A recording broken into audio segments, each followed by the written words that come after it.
राधे राधे दोस्तों, कैसे हो आप सभी। तो आशा करते हैं आप सभी अच्छे होंगे और हम भी अच्छे हैं। तो आज हम बताएंगे सोमवती अमावस्या के बारे में।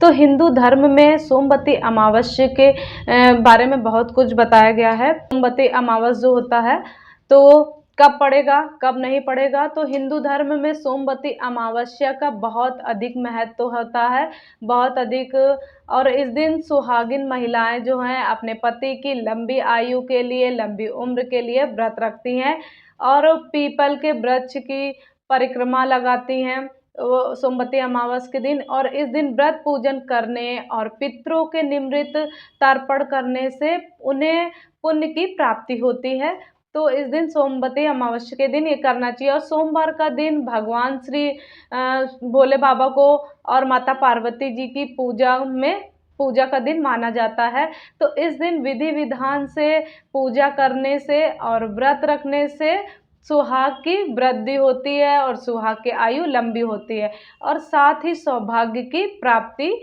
होती है। तो आपको बता दें हम कि दान और पवित्र नदियों में स्नान करना बेहद जरूरी होता है, इससे पुण्य की प्राप्ति होती है।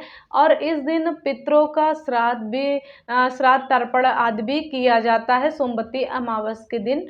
तो सोमवती अमावस्या पितृदोष और काल सर्प योग जो होता है तो उससे मुक्ति पाने के लिए सबसे खास दिन माना जाता है, खास होता है।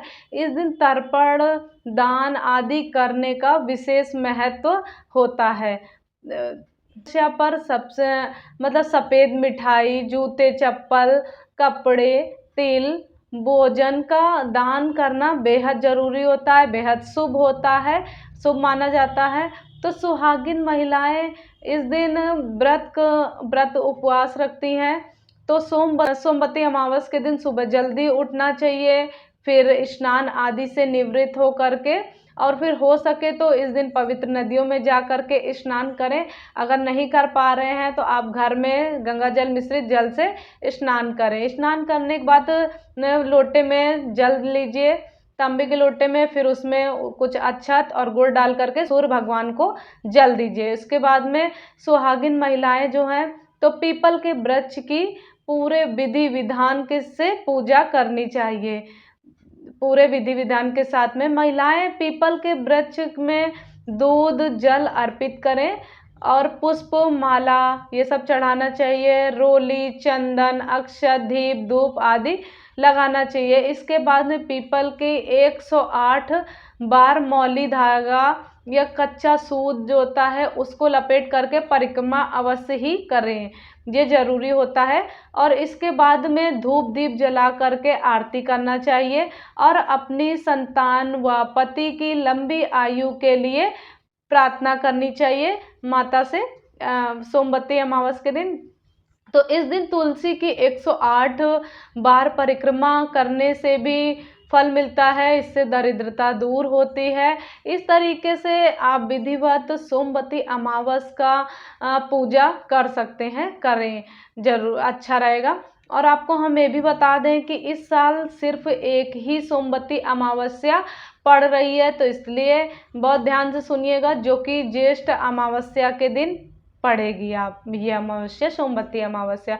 तो चलिए जानते हैं कि साल 2025 में सोमवती अमावस्या कब पड़ेगी, किस दिन पड़ेगी और व्रत व स्नान दान का कब किया जाएगा और इस दिन राहु काल का समय कब से कब तक रहेगा।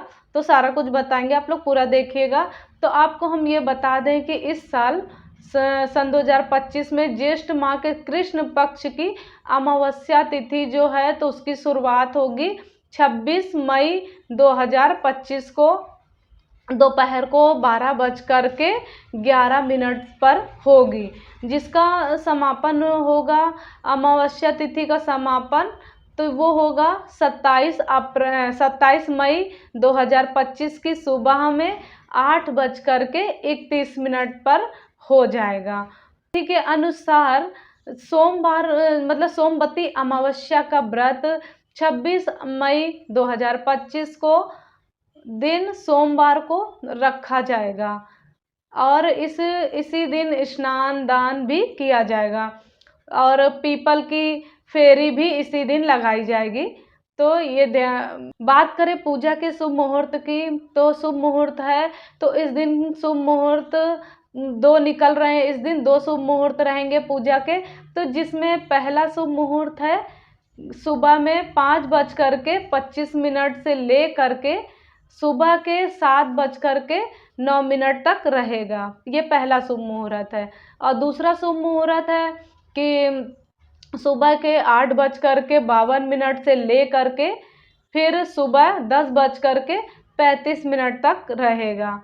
ये दूसरा शुभ मुहूर्त है। तो दो रहेंगे। और इस दिन अभिजीत मुहूर्त है तो सुबह 11:51 से ले करके दोपहर 12:46 तक अभिजीत मुहूर्त रहेगा। और इस दिन राहु काल का जो समय है तो सुबह 7:09 से ले करके सुबह 8:52 तक रहेगा। तो राहु काल का जो समय होता है वो अशुभ समय होता है, ये शुभ नहीं होता है। तो इस दौरान कोई भी शुभ कार्य नहीं करना चाहिए राहु काल में। तो ये ध्यान दीजिएगा आप लोग। तो इस साल सोमवती अमावस्या के दिन शुभ संयोग भी बन रहा है। तो इसी दिन वट सावित्री व्रत और शनि जयंती का पर्व भी मनाया जाएगा। तो इसलिए इस दिन का विशेष महत्व है और विशेष महत्व रहेगा। तो यह जानकारी आप लोगों को अच्छी लगी हो तो हमारे वीडियो को ज़्यादा से ज़्यादा शेयर कीजिएगा, लाइक कीजिएगा। और जिस किसी ने हमारे चैनल को सब्सक्राइब ना किया तो फटाफट से जाके सब्सक्राइब कर दें और अपने सुझाव जरूर दीजिएगा। कमेंट में जय माता दी जरूर लिखिएगा।